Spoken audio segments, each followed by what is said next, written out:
Monsieur le Président, les Congolaises et Congolais ont lu avec beaucoup d'attention votre interview dans les journaux comme Mwinda et Celle Piment, sans oublier votre déclaration de candidature à la présidentielle du 21 mars prochain.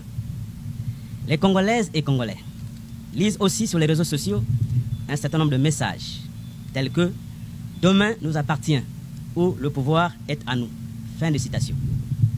Alors, nous nous permettons de vous poser la question suivante. Votre décision pour la candidature à la présidentielle du 21 mars prochain est-elle sans appel? Bon, d'abord, je voudrais remercier les Congolais pour leur attention. Et aux ceux de cette nouvelle année, leur souhaiter les vœux les meilleurs de santé, de prospérité et surtout d'un avenir radieux. Alors, ma candidature est-elle sans appel? Vous savez, se présenter à une élection présidentielle, ce n'est pas un amusement. C'est le résultat d'une réflexion et aujourd'hui, la réflexion n'est pas personnelle, elle est collective. Si vous regardez l'état de notre pays est au bord du gouffre. Pour ne pas dire qu'il est dans le gouffre. C'est pour ça qu'il s'impose aujourd'hui à chacun de nous la responsabilité de sauver ce pays. Et c'est dans l'exercice de cette responsabilité que cette candidature a été proposée, parce que nous avons l'ambition et le devoir de sortir notre pays de ce trou. Donc elle est sans appel. Alors, Monsieur le Président, toujours dans votre interview, dans le journal Mwinda, vous avez déclaré qu'un parti ne pouvait pas gagner seul une élection au Congo. Qu'attendent alors l'UPRN, la RD, le collectif et vous-même pour lancer ce vibrant appel tant attendu par la base au rassemblement patriotique? Oui, bien sûr. On ne peut pas gagner seul. Parce que l'élection se gagne sur un rapport de force. Si le rapport de force n'est pas en votre faveur, vous avez beau sauter, vous ne gagnerez jamais une élection. Or, le rapport de force est déterminé par le peuple. C'est l'adhésion du peuple qui construit un rapport de force. Donc cet appel, en déclarant que nous sommes candidats, nous avons lancé cet appel aux Congolais de comprendre que, puisque nous pleurons tous les jours pour un changement dans ce pays, ce changement, nous voulons être les porteurs de ce changement-là, alors rassemblons-nous autour de cette candidature. Tant au niveau de la population qu'au niveau des acteurs politiques eux-mêmes. Mais vous savez, les acteurs politiques sont pluriels. Il y en a qui font la politique pour des raisons inavouées, d'autres qui font par devoir, et c'est dans ce sens-là que nous lançons l'appel sans trop rassembler pour rassembler, mais rassembler ceux qui sont véritablement engagés dans ce combat que nous engageons. Monsieur le Président, toujours lors de votre déclaration de candidature, vous avez déclaré rendre le Congo aux Congolaises et Congolais. Et dans l'état actuel de délabrement très avancé du Congo, comment entendez-vous impulser un nouveau souffle à la vie du pays? Très belle question. Rendre le Congo aux Congolaises et aux Congolais. Mais tout pays, toute nation appartient à son peuple. Et appartient comment? Ce n'est pas le fait de prononcer. Il faut que le peuple bénéficie réellement des richesses de ce pays-là. Or aujourd'hui, vous voyez, le peuple souffre, mais pourtant il y a une richesse qui est produite dans ce pays. Où va cette richesse? Nous n'avons plus d'hôpitaux. Quand les gens rentrent dans les hôpitaux de Brazzaville pour mourir, nous avons l'habitude d'appeler l'hôpital général par exemple de Brazzaville, le CHU, un mouroir. On y rentre, on ne sait pas comment on en sort. Nous n'avons plus d'écoles. On n'a plus d'écoles. Les écoles ne sont plus que de noms. Nous n'avons plus rien au niveau social. Même l'activité culturelle, rien. Même votre métier de journaliste, il n'y a plus rien. Or, il faut remettre tout cela en ordre pour que les Congolais soient d'abord les premiers bénéficiaires. Lorsqu'ils seront les premiers bénéficiaires de la richesse du pays, en ce moment, le Congo sera véritablement aux Congolais et aux Congolaises. C'est notre devoir de le faire, parce que le pays est pourri. Notre objectif, c'est de ressortir le pays, le booster, et en ce moment-là, les Congolais bénéficieront. Il n'y aura plus tant de chômeurs. Et regardez, dans notre pays, la jeunesse a un taux de chômage qui avoisine les 70%. Alors qu'est-ce qu'on doit faire de ces jeunes-là? Les vieux passent, mais les jeunes, ils arrivent. Quand ils arrivent, ils sont sur le marché en tant que chômeurs. Ils ne travaillent pas, ils ne se nourrissent pas. Comment voulez-vous que ces gens-là considèrent que nous sommes des Congolais? Alors pour qu'ils se considèrent, il faut qu'ils bénéficient des bienfaits de la politique de l'autre pays. Monsieur le Président, restez donc dans ces secteurs. Parlons de l'enseignement. Malgré les institutions et autres, bien entendu, centres de formation des enseignants, bien sûr, l'on constate toujours une carence criarde des enseignants dans les établissements. Que ferez-vous dans ce secteur si vous êtes élu? Mais aujourd'hui, il n'y a pas une politique de l'enseignement. Je vous prends un exemple. L'autre jour, j'ai regardé la télévision. On a montré descendre à Mayamaya plus de 200 jeunes médecins formés à Cuba. Vous trouvez que c'est responsable, ça? Vous avez formé 200 jeunes médecins. Ils vont travailler où? Depuis qu'ils sont rentrés, il y a un seul qui travaille. Ils vont aller travailler où? Il n'y a pas d'hôpitaux. Il n'y a pas de structure d'accueil. Et même si on leur dit vous êtes au CHU, quelle est la structure? Dans quel service ils vont aller travailler? Il n'y a strictement rien. Donc, le problème, c'est d'avoir une véritable politique de l'enseignement, mais en relation directe avec l'emploi et l'activité. On ne peut pas définir une politique en l'air comme ça, il faut le faire. Vous voyez, moi, j'ai souvent dit aux jeunes, quand moi je suis rentré au lycée technique d'État de Brazzaville, lorsqu'en première, on passait ce qu'on appelait le brevet d'études professionnelles, quand nous avons passé ce brevet-là, je vous avoue, le jour où on a proclamé, il y avait déjà les voitures à côté, à la porte du lycée technique. Monsieur, vous voulez travailler chez nous? Vous voulez travailler? Alors moi, j'avais bénéficié d'un stage à la BNDC. Je vais travailler à la BNDC, l'ancien directeur du Sénat de l'époque, M. Batanga, paix à son âme. Quand j'ai fini de faire le stage, il m'appelle dans son billet, dit, jeune homme, mais vraiment, est-ce que tu n'as pas envie de travailler? Nous, on te donne un salaire de temps commence. Et je lui ai dit, ah, monsieur le directeur général, ça m'aurait bien plu, mais mon père ne veut pas. Mon père m'a dit, il faut aller là où le blanc dit l'école est finie. Voilà pourquoi je ne peux pas travailler. Mais ça a été comme ça. Mais aujourd'hui, celui qui va à l'école, papa lui-même est encouragé, oui, il va aller travailler où? Nulle part. C'est ça. Donc il faut revoir en profondeur le système d'enseignement, l'adapter aux besoins réels du Congo. Mais ces besoins réels, ce n'est pas seulement le pétrole, il faut développer le pays. Nous sommes un pays très riche, parmi les plus riches en dispositions naturelles. Nous sommes très riches en minerais liquides, en minéraux solides. Il y a le fer, il y a le diamant, il y a tout dans notre pays. Y compris même le cobalt, les matières premières stratégiques. Mais notre sol, l'agriculture, nous pouvons devenir un exportateur net. Regardez, cette année, d'après mes calculs, en 2021, le Congo devrait atteindre une population avoisinant les 6 millions d'habitants. Mais dites-moi, la Suisse, hein, comme disait un des grands de ce pays-là qui disait, ils verront le Congo comme la Suisse. Mais la Suisse a 6 millions d'habitants. Ce n'est pas plus que le Congo. Alors comment vivre? C'est un pays asiatique, la Corée, tout ça. Mais il n'y a pas plus d'habitants que le Congo. Mais parce que le modèle économique n'est pas adapté. Il faut adapter un modèle économique qui fait du Congo un pays réellement producteur et qui doit exporter pour gagner l'argent. On n'exporte pas parce qu'on a envie d'exporter, c'est pour gagner l'argent. Et cet argent nous permet d'investir et de commander les biens d'équipement. Et former les Congolais à produire eux-mêmes ce qui leur manque. C'est ça la réalité dans notre pays. Regardez ces pays-là. Mais je sais que dans une zone comme celle de Bunzi, on produit du riz. Le Congo pourrait être même autosuffisant en matière en riz si on avait développé la production de riz dans le secteur de Bunzi. Partout, on peut faire comme ça dans notre pays, l'agriculture. Mais quand nous accédons à l'indépendance, le Congo était un pays producteur de cacao, au même titre niveau que la Côte d'Ivoire. Aujourd'hui, la Côte d'Ivoire est le premier producteur de cacao du monde, mais le Congo n'en produit plus. Sauf quelques paysans qui s'activent dans la Sangha, mais pour vendre au Cameroun.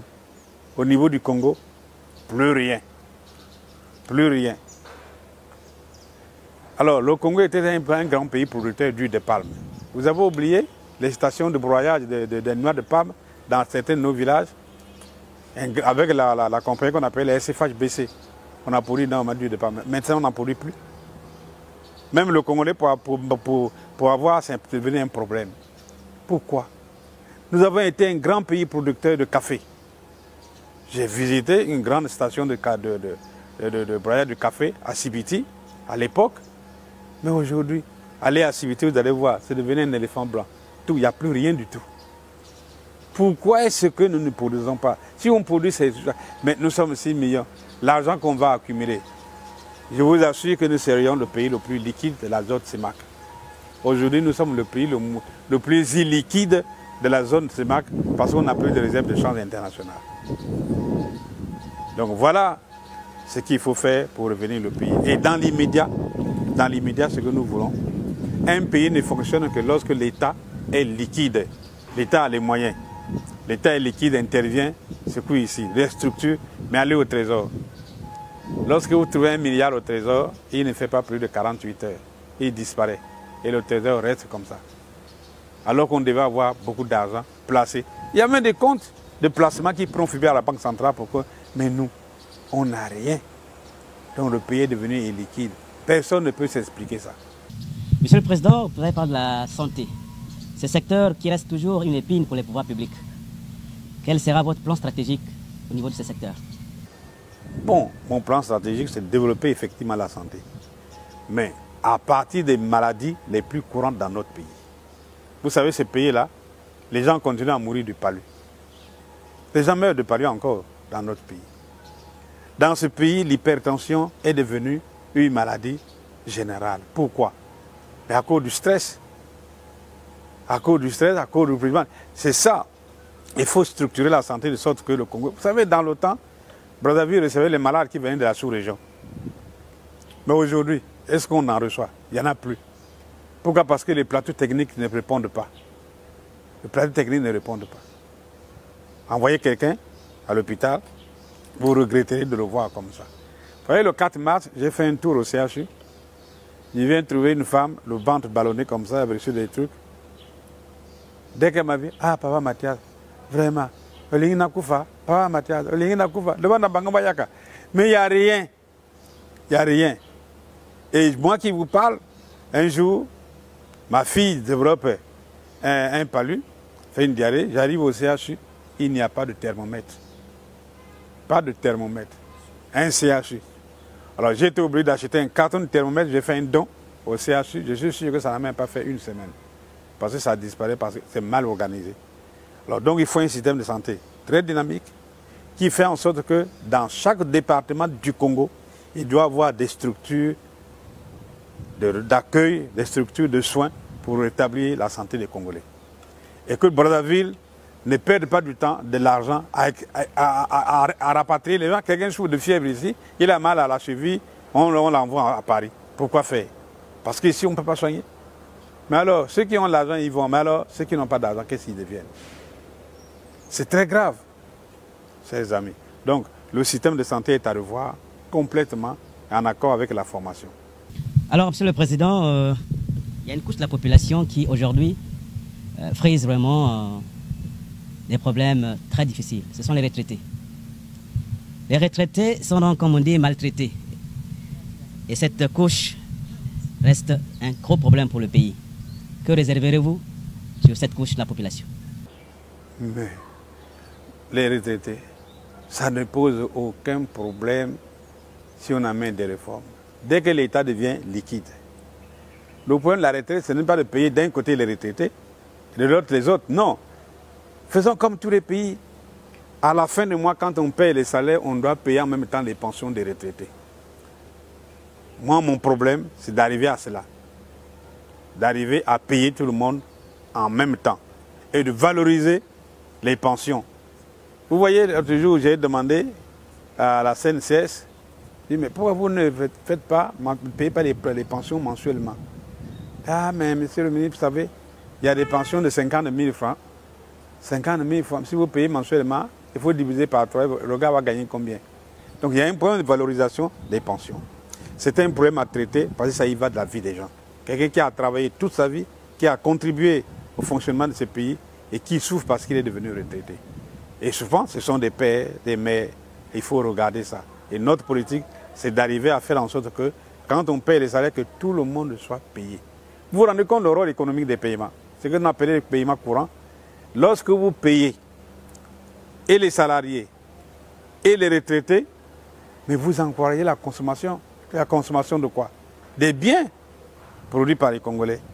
Et si vous consommez, alors la production démarre. C'est ce qu'on appelle l'interrelation entre les différents secteurs économiques. C'est ça qui pousse l'économie et accroît le taux de croissance de chaque pays. C'est très important, mais les gens ne comprennent pas cette incidence-là. On dit seulement, non, mais on ne voit pas l'incidence dans le développement du pays. C'est ça très important. Qu'en pensez-vous des secteurs tels que le pétrole, les impôts et la douane qui aujourd'hui présentent une gestion opaque, sans oublier l'utilisation des recettes du bois congolais? Mais pouvoir c'est normal. Les services, c'est le pouvoir qui est, le gouvernement qui est responsable.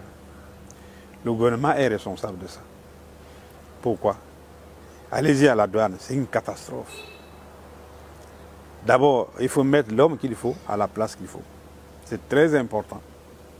Sans considération aucune de son origine ethnique, départementale ou régionale.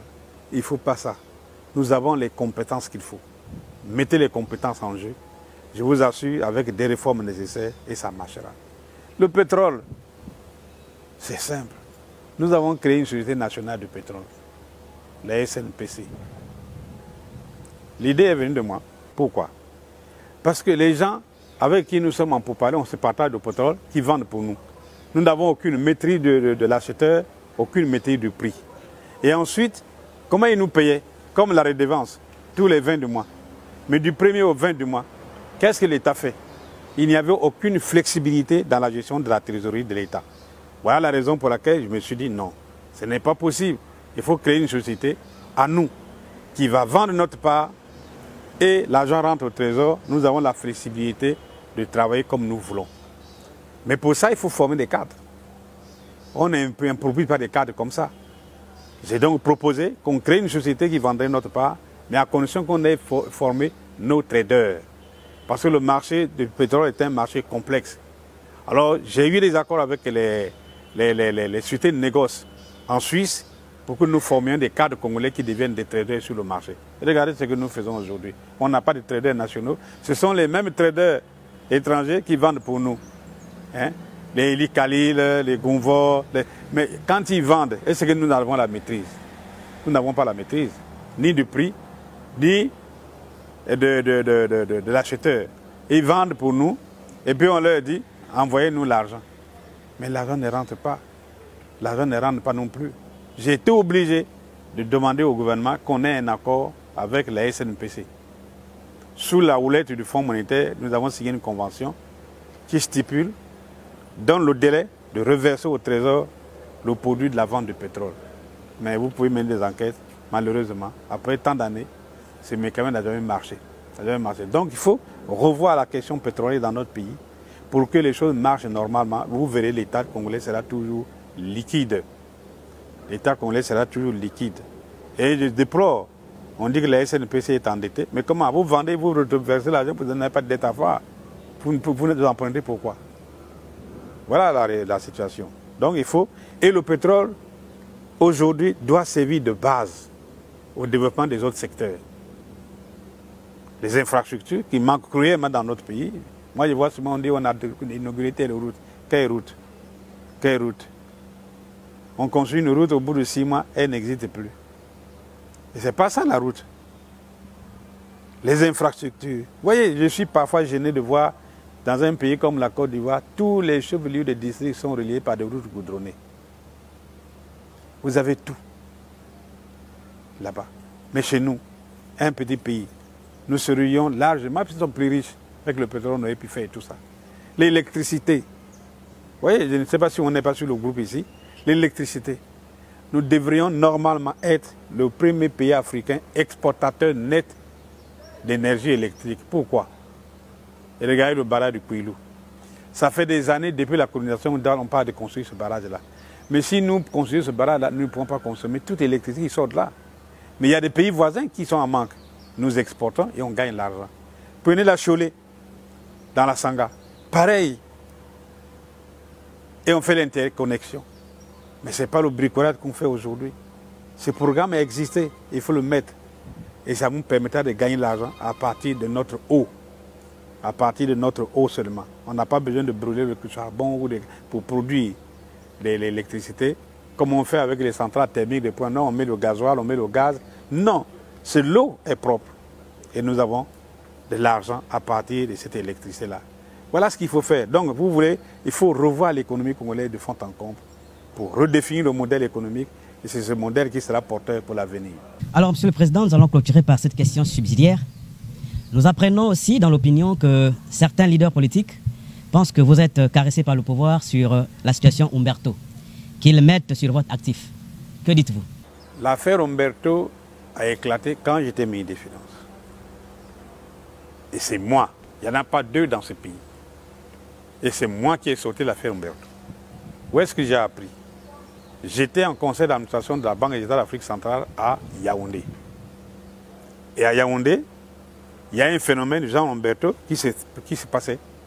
Alors, je me suis mis à m'adresser à mon collègue des finances pour dire, comment vous pouvez autoriser ce genre de truc dans un pays comme le Cameroun?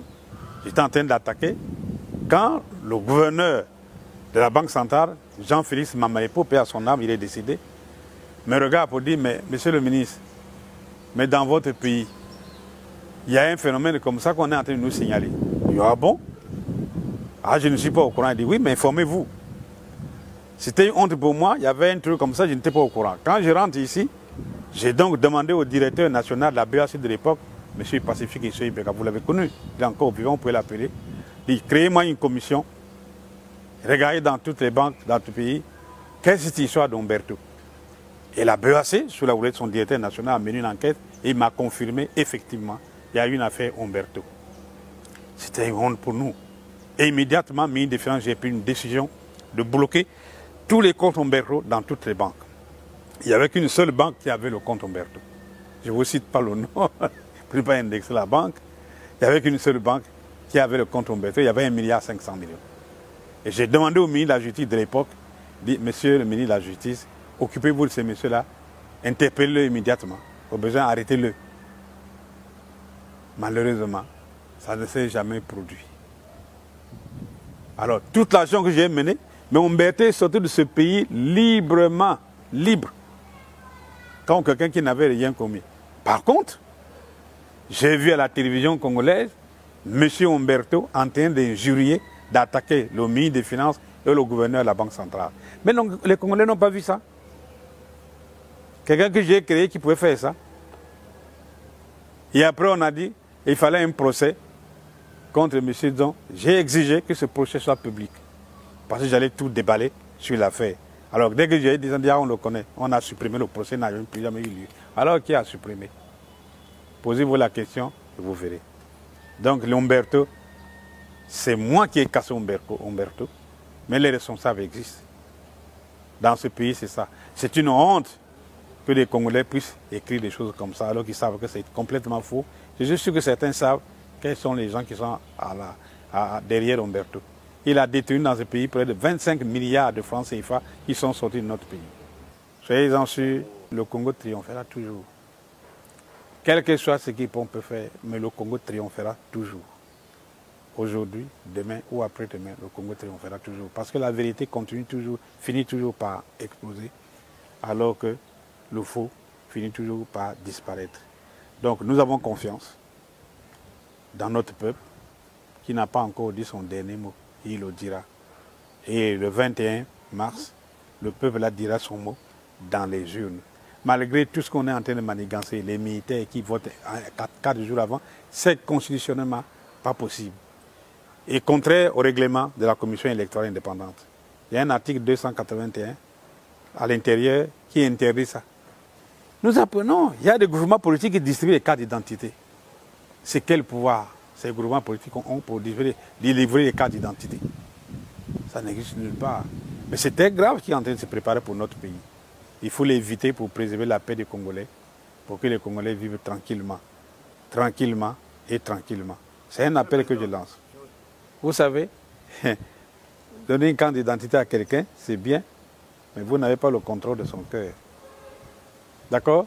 Vous n'avez aucun contrôle de son cœur, parce que le jour où il met le bulletin dans l'urne, il est sous seul juge. Mais je suis sûr qu'il ne mettra pas le bulletin de celui qui lui a donné la carte d'identité. Parce que notre pays aspire au changement, et le plus profond. Il y a des sondages ici qui n'ont pas été publiés, qu'on cache. qu'est-ce qu'ils disent? Ça nous ramène à 2015. 2015, quand nous avons dit le référendum constitutionnel, ça ne marchera pas. Vous savez, il y a eu 5% de participation. 5% de participation. Le référendum était mauvais. On ne l'a pas fait. Mais ce qui va se passer en 2021, ça risque d'être ça. Mais je n'encourage pas le pouvoir à le faire. Il faut qu'ils réfléchissent. Qu'est-ce qu'on doit faire pour avoir des élections qui soient transparentes et que le peuple congolais choisisse seul celui qui va diriger les destinées de la nation. C'est ça qu'il faut faire. Et pour notre pays, c'est ça. Et c'est ça être patriote. Il faut respecter les Congolais dans leur nature profonde et pour mériter leur confiance.